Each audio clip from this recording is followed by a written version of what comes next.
Dan, I got to ask you a question, but just right up front, this is a very easy question. The best kind. I like the easy questions. It is so easy that I think you could even answer it. Well, then it's not only easy and simple. Yes, Simple and easy. Yes. All right. tailor-made for you. Okay, I just got to ask, why can't anything in life be easy? Not even this question. Yeah. I thought this question was going to be Ah, easy. why can't anything in life be easy? Uh, Jeez. I don't know. It's funny how that always works out. Yeah, it's like it doesn't matter what it is. No matter how simple the task is, it just gets complicated and it just goes downhill. Gosh. And it always seems like that's what you notice. Like I've been noticing more and more those little simple things take longer or something comes up, and I have had that thought run through my mind. Like, why can't Yeah. this just be easy? Yeah, why can't it be easy? Yeah. It's like working on a car. It doesn't matter how easy the job is. There's always that one bolt that you can't get to, or it's rounded off and a 15-minute job becomes a 3-day job. I know exactly what you mean. That Yeah, why that can't guy anything be easy? Murphy's always hanging Yeah, around. Murphy. I've been asking myself this question for the last 2 days for a very simple plumbing job in No. our bathroom. Yeah, it's we got one bathroom has the traditional tub with the shower head and the shower curtain, and it's got the spout that the water runs out to fill up the tub, and it's got that little clicky lever that you pull up on, the diverter it's called, so that the water comes out of the shower head. You with me? I'm with you. Okay. So I guess it's as old as the house, but it's just been making this terrible noise when you pull it up. And like the water comes half out of the shower head, half out of the spout, and it makes this noise. It sounds as if Elmer Fudd sat on an orange juicer.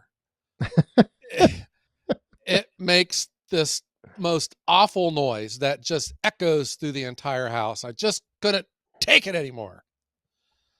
So I thought I would just take the simple task of fixing the diverter on this spout. Easy peasy. Yeah. No problem. Yeah. Boy, that was so easy to it was so easy to think of fixing it, and then from there it went downhill. One thing after another. I can only imagine. Gosh. So we bought this house off the bank, and whoever was building it, they put in these expensive fixtures because I would have never bought these. They're the Price Fister Ooh. faucets. Have you ever heard of Fister Mm, faucets? I don't think so. They're spelled Fister is spelled Hmm. Pister, and anytime I have learned, anytime you use the letters P and F next to each other, that adds like another $200 to whatever it is you have to buy. Yeah. Yeah. Fancy. Fancy Uh-huh. sounding, fancy spelling, fancy everything. Yeah, and this this repair is so complicated that even replacing it with a universal tub spout, it, Oh it yeah. doesn't work. It, Not it, that's it not gonna won't. happen. No, it won't No. work. No. It's not. It's not universal. PF stands for not universal. Non-universal fitting. Yeah, there is nothing that exists on this earth that will allow me to fix this faucet without cutting a big hole in the wall, which is what I don't want to do. Well, I have a feeling you're gonna have to. Ugh. Thank God our house has another bathroom. We've been Yeah. we've been showering in the other. We might be checking into a hotel here after a while. This is getting old. Yeah, what the heck? It's just a simple tub spout, Dan. Why can't it be fixed? Well, I first when you said you had a plumbing issue, I thought maybe it was self-induced, self-caused with your plumbing, but yeah, I don't know that diverter sounds like a little more complicated process and project. Yeah, it sounds like I referenced Bigfoot on one of my videos the other day. It sounds like Bigfoot stepped on a rusty nail, is what it sounds like. When you pull up on that diverter, it just makes this god awful noise. Have you searched on YouTube for any videos showing a fix? Oh, yeah. Oh, it's so easy to fix. Yeah. It is so easy to fix. Yeah. I've been to 4 hardware stores. And so far, the only other human that I had interaction with was one of the, I don't know what you call these, the overseers, the wardens at the self checkouts that I refuse to use. They had a sale on gummy bears. So I picked up a bag of gummy bears at the Home Depot when I Yeah. couldn't find the faucet.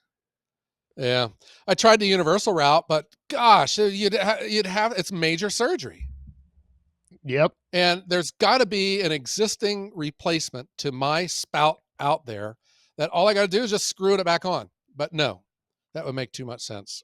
That would be easy. And I know what you Yeah, mean about going to these stores where they have people. If you can find someone, you ask them a question on something yeah, and they'll just start talking and saying, "Well, I think it could be this. I think," and it's like I can make a guess. Like uh huh, I'm capable of guessing and figuring this out. I want advice from you. I don't want, yeah. but Well, you that can't find anyone to begin with. yeah, I it's recall a couple years ago, I did a video on how to price your firewood. And I was pointing out how you don't charge, like $400 for a cord. That doesn't mean your half of a cord costs $200.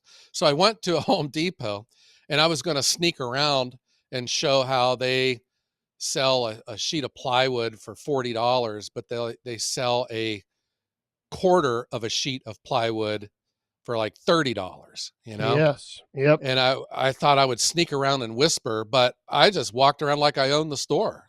I was worried like someone's going to come and yell at me that I can't record in their store. There's no one that works there. I just walked around with my phone like I was in my own woodyard. So good luck finding someone, and good luck finding someone that's got skills. Yeah, that knows something. Yeah, But on that topic of firewood, seeing yeah, that this is the number one firewood podcast in the world, the Woodhounds, right here on your favorite streaming service, that is yeah. one thing that I think maybe is or is not difficult is selling firewood. Oh, I thought you meant having a podcast about Be- firewood. well, that's not on the easy list either. Holy crap. Some days are more difficult than others, I will admit. But I have found at least this past a month and a half now. Yeah, it's not been difficult selling firewood. I don't know. Maybe that is Yeah, the easy thing. I have said that in the past. I said that on a recent video.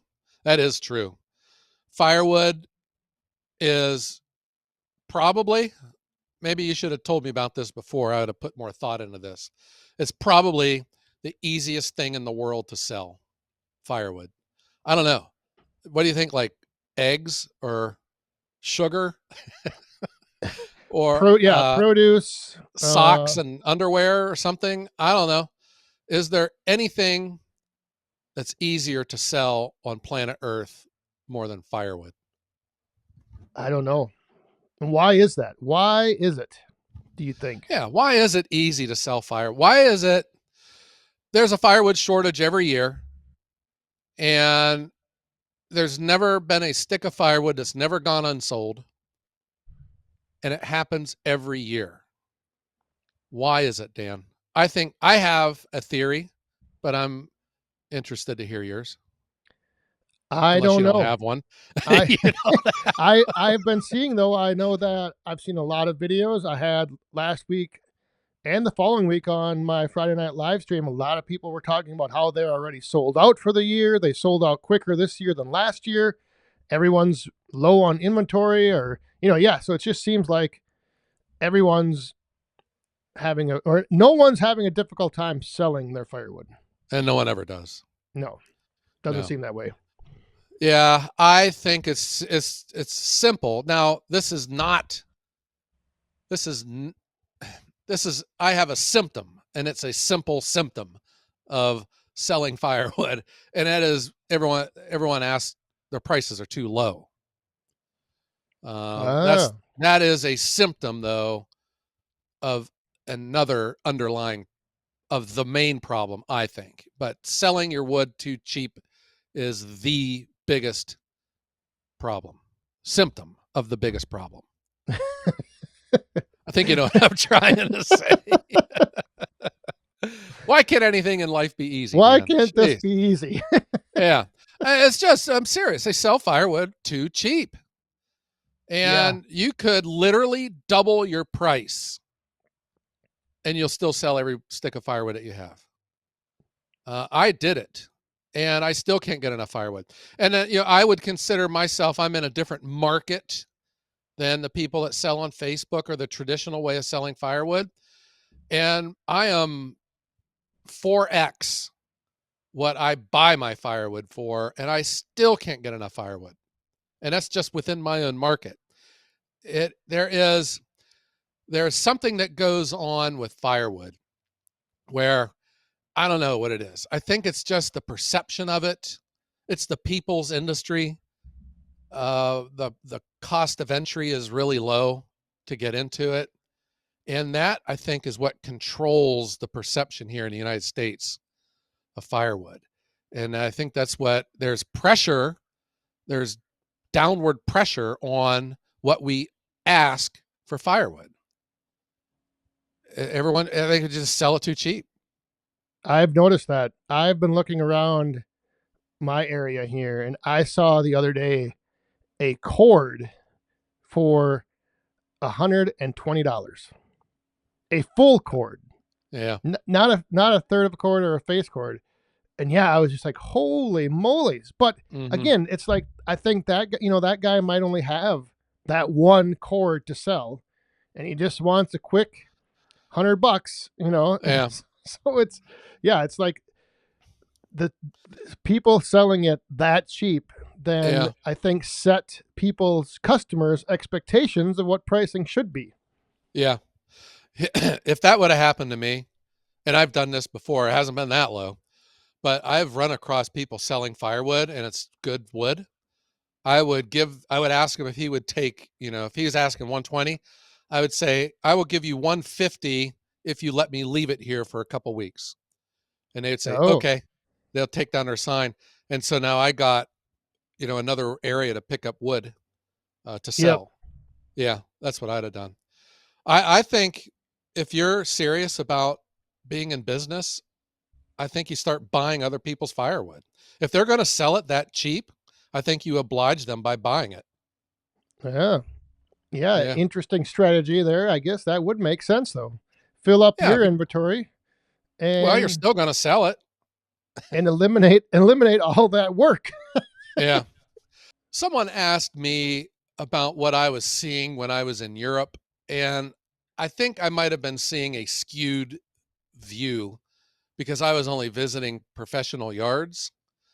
But I don't know what goes on over there because, the wood, it just seems like it's more uniform, more manufactured. There's a lot of I see these commercial people going up and down the road with these fancy cages on their trailers. And it seems like here in the States, it's not an industry heavy enterprise. It's the everyday person's, I don't know I guess the official Hobbyists. term. Yes. Hobbyists or black market or whatever the official term is, where it's a cash industry. People do Yeah. it for fun. People do it on the side. And that becomes like the perception of the industry. Yep. Uh-huh.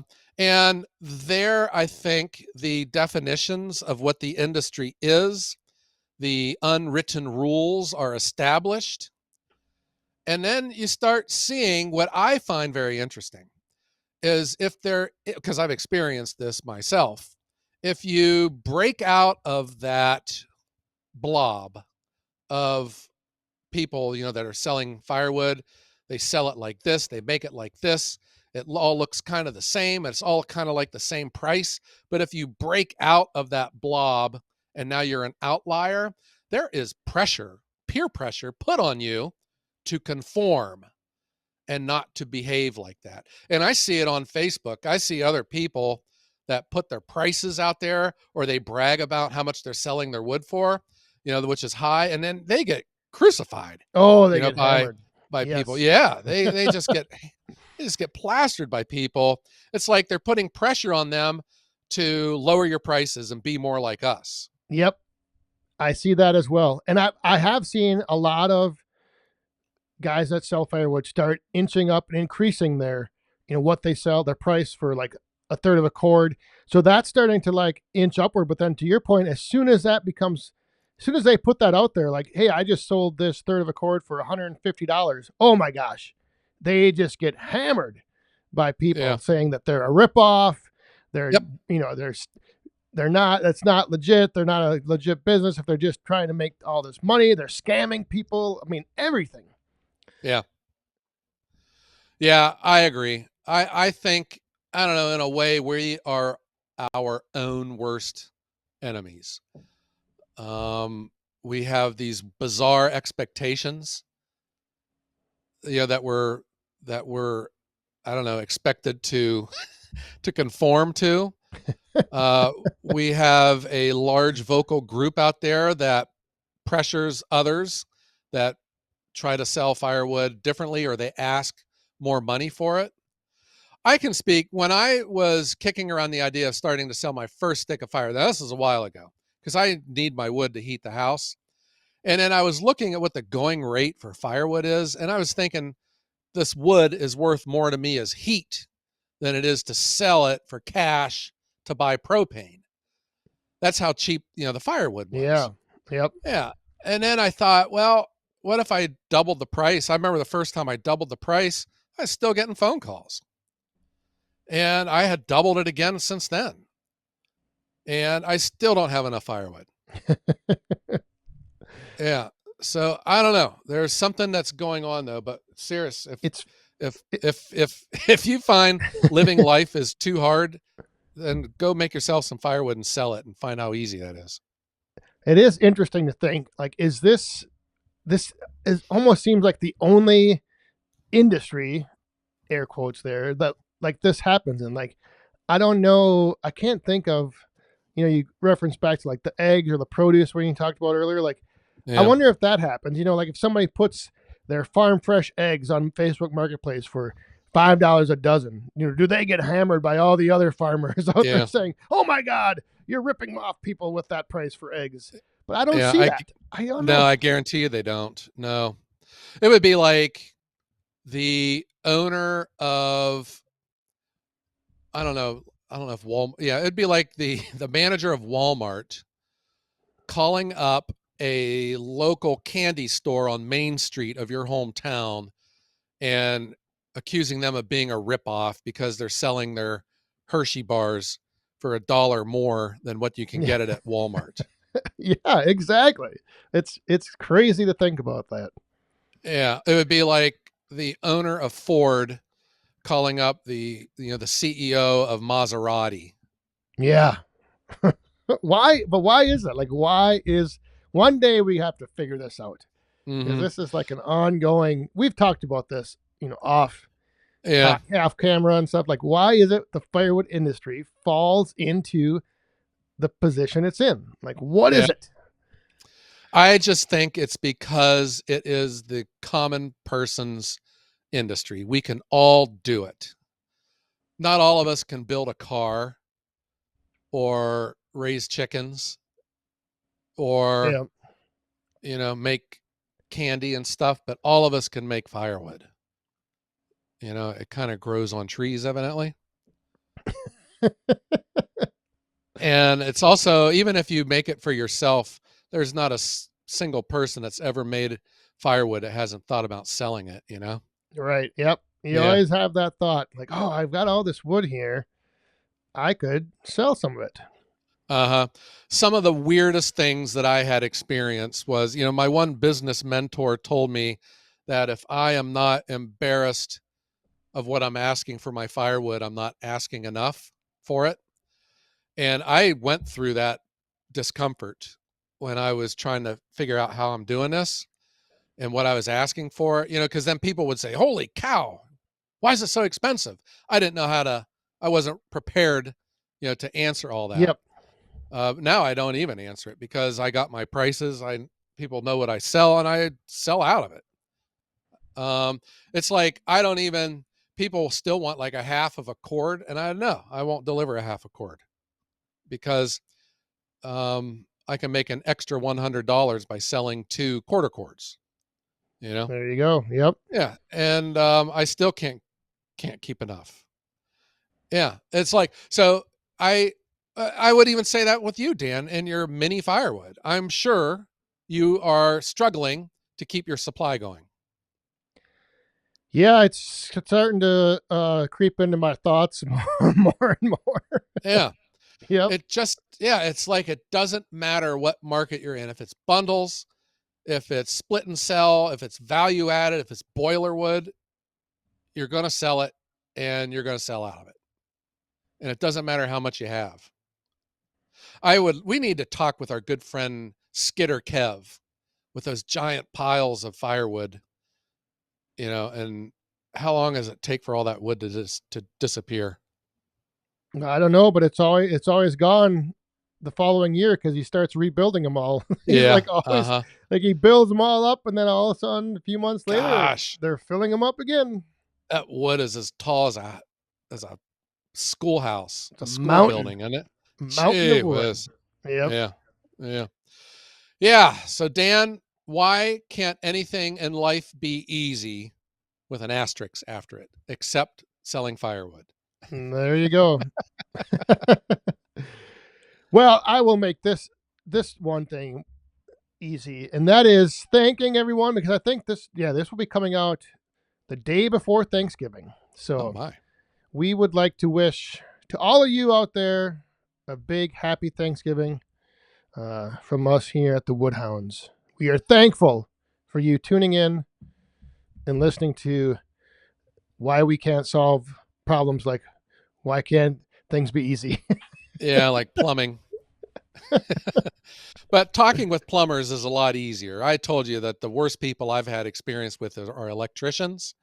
If you ask a simple question to an electrician, they stare at you. Plumbers, drywall, they all seem real excited to help. Electricians, no, No, no. yeah, they want you to figure it out for yourself and feel the pain, Yeah, shock yourself. yeah, right. That's probably why they don't want you to. They want to keep you alive, probably. Yeah, Yeah, yeah. They don't tell you how to do it because they know you'll just end up frying yourself. yeah, right. Oh boy. All right. Well, Dan, I also want to echo what you have just said about thanking everyone for hanging out with us and allowing us to continue on into our third-ish year. Is that right? We're going to be going into year Yep, number 4 yep. with the Woodhounds, the number one firewood podcast in the world. Who would have thunk it, Dan? 4 episodes was our goal. And you talk about things not being easy. Getting getting to 184 or whatever we're on. That's Uh-huh. not been an easy road. I've enjoyed it though. I've enjoyed it. I think it's fun. I like the comments on YouTube and the emails that we get, Yep, and the fact that you can hear us on all of the world's biggest streaming services. that's right. Yeah, I think that's kind Typically of every cool. Wednesday at 5 a.m. Eastern. Yeah. All right. Well, Dan, what do you think? Maybe it's time we strike up the band? Strike up the band, and again, everyone, have a happy Thanksgiving. Yeah, don't eat too much turkey, but you can always go out there the next morning and work it off in the wood yard. Yes, it's just like daylight savings. Remember, the night before Thanksgiving dinner, you set your scales back 10 pounds. There you go.